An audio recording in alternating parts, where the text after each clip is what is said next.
ప్రధాన ఆహార పంటైన వరిని ఉభయ తెలుగు రాష్ట్రాల్లో అధిక విస్తీర్ణంలో సాగు చేస్తారు రైతులు. ప్రస్తుతం ఇరు తెలుగు రాష్ట్రాలలో సాగు చేస్తున్న వరి నాటు నుంచి పిలక దశలో ఉంది. ఈ దశలో వరిని పలు రకాల చీడపీడలు ఆశించి నష్టం చేస్తున్నాయి. కాండం తొలుచు పురుగు, ఉల్లికోడు, ఆకుముడత, అగ్గి తెగులు, పొడ తెగులు వరి పైరును పలు దశల్లో ఆశించి తీవ్ర నష్టం కలిగిస్తున్నాయి. వీటిపై తగిన నిఘా పెట్టి ప్రారంభం నుంచి తగు జాగ్రత్తలు చేపడితే నివారణ సులభంగా ఉంటుంది. వరి పైరును ఆశిస్తున్న చీడపీడలు, వాటి నివారణ గురించి వివరాలు అందిస్తున్నారు ఆచార్య ఇంజీరంగ వ్యవసాయ విశ్వవిద్యాలయం నైరా వ్యవసాయ కళాశాల విస్తరణ విభాగం అధ్యాపకులు డాక్టర్ డి చిన్నమనాయుడు. మరి శ్రీకాకుళంలో కానీ ఉత్తర కోస్తా జిల్లాలో ఖరీఫ్ పంటకాలంలో వరి ప్రధానమైనటువంటి పంట. వరి పంటను కూడా వివిధ సాగు పద్ధతులు, వెదజల్లుడు పద్ధతిలో ఒక 60% వరకు వెళ్తుంది. నాట్లు వేసే పద్ధతి 30%.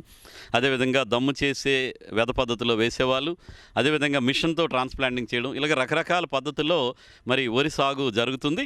ఈ జూలై చివరిలో కానీ ఆగస్టులో కానీ ఈ దుబ్బు చేసే దశలో, అంటే పిలక బాగా పెట్టే దశలో వచ్చేటువంటి చీడపీడల మీద కూడా రైతులు దృష్టి పెట్టి సరైనటువంటి సస్యరక్షణ కనుక తీసుకుంటే మరి పూత వచ్చిన తర్వాత, గింజ తయారై తర్వాత వచ్చే చీడపీడలు అంత ఇబ్బందికరంగా ఉండదు. కాబట్టి ఈ పిలక పెట్టే దశ, అదేవిధంగా దుబ్బు చేసే దశలో ప్రధానంగా మనం ఈ పురుగులు కనుక చూసుకుంటే మనకి ఒకటి ఉల్లికోడు వచ్చేటువంటి అవకాశం ఉంటుంది.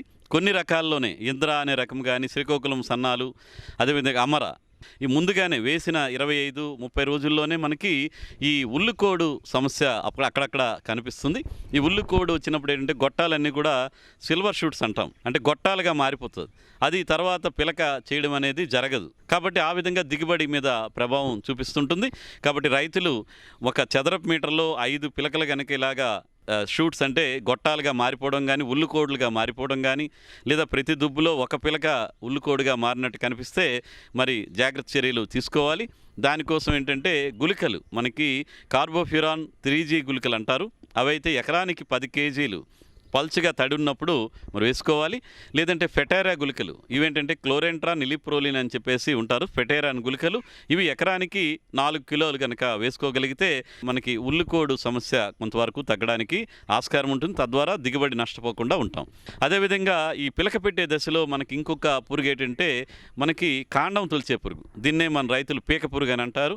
ఈ కాండం తొలిచే పురుగు వచ్చినప్పుడు ఎలా ఉంటుందంటే పచ్చగా ఉండేటువంటి దుబ్బులో ఈ పీక పురుగు కనుక ఆశిస్తే మనకి ఆ దుబ్బులో ఉన్న మధ్య పిలక ఎండిపోయినట్టు ఉంటుంది. ఎవరైనా రైతులు ఆ ఎండిపోయిన పిలకను కనుక చేత్తో లాగితే సులువుగా ఊడి రావటం అనేది జరుగుతూ ఉంటుంది. కాబట్టి ఇది ఎక్కువగా ఏంటంటే దుబ్బు చేసే దశలోను, అదేవిధంగా నత్రజని ఎక్కువగా వేసిన పొలాల్లోని పీక పురుగు వచ్చేటువంటి అవకాశం ఉంటుంది. నివారణ కోసం మనం ఏం చేయాలంటే ఈ కార్టాఫ్ హైడ్రోక్లోరైడ్ అనేటువంటి మందుని 2 గ్రాములు 1 లీటర్ నీటికి కలిపి పిచికారీ చేసుకుంటే మనకు చాలా వరకు ఈ పీక పురుగు అనేది చాలా వరకు తగ్గిపోతుంది.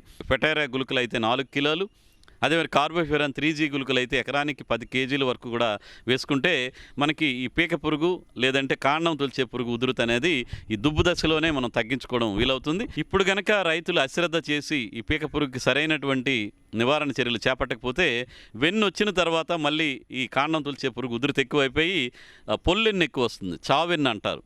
వెన్ను వస్తుంది, గింజలు నిండవు. కాబట్టి రైతు సోదరులు ఈ నత్రజని ఎరువు కూడా మితిమీరి వాడకుండా సిఫార్సు ఎంత ఉంటే అంత మేరకే వాడుకుంటే మనకి పీక పురుగు ఉధృతిని కూడా మనం నివారించుకోవచ్చు. అదేవిధంగా దుబ్బు చేసే దశలో రైతులు ఏంటంటే ఈ సమయంలోనే నత్రజని ఎరువులు ఎక్కువ వాడతారు. పొటాష్ వేయమంటే రైతులు చాలా వరకు మొదటి దశలో వేసిన పొటాష్ మనం చెప్తున్నాము, రైతులు వేయటం లేదు.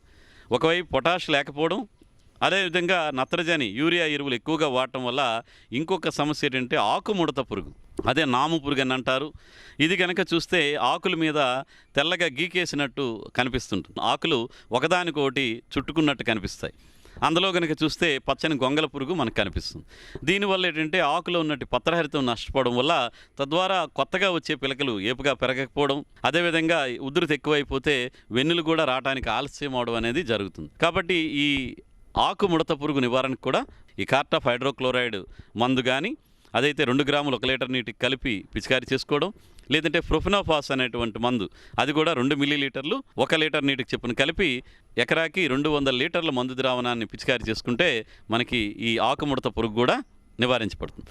ఇకపోతే తెగుళ్ళు, ఈ ఆకుమచ్చ తెగులు లేదంటే ఎండిపోయినట్టు బ్లాస్ట్ అంటారు, ఆకులు ఎండిపోయినట్టు కనిపిస్తాయి కాబట్టి దీన్ని మనం ఎండు తెగులు అని, అదేవిధంగా అగ్గి తెగులు అని చెప్పేసి చెప్పుకుంటుంటాం. దీన్నే మనం అగ్గి తెగులుగా, ఎందుకంటే చేను కాలిపోయినట్టు అయిపోతుంది ఉదురుత ఎక్కువైతే. కానీ మనకి మబ్బు వాతావరణం ఉండడం, చిరుజల్లులు పడటం, రాత్రి ఉష్ణోగ్రతలు తగ్గడం, ఇలాంటి సమయాల్లోనే ఆకుల మీద చిన్న నూలికండ ఆకారము లేదా కన్ను ఆకారంలో చిన్న మచ్చలు, జేగురు రంగు మచ్చలు కనిపిస్తాయి. మనం కనుక సరైన జాగ్రత్తలు తీసుకోకపోతే ఈ మచ్చలన్నీ కలిసిపోయి ఆకంతా కూడా కాలిపోయినట్టు అయిపోతుంది. కాబట్టి దీన్ని మనం అగ్గి తెగులు అంటాం.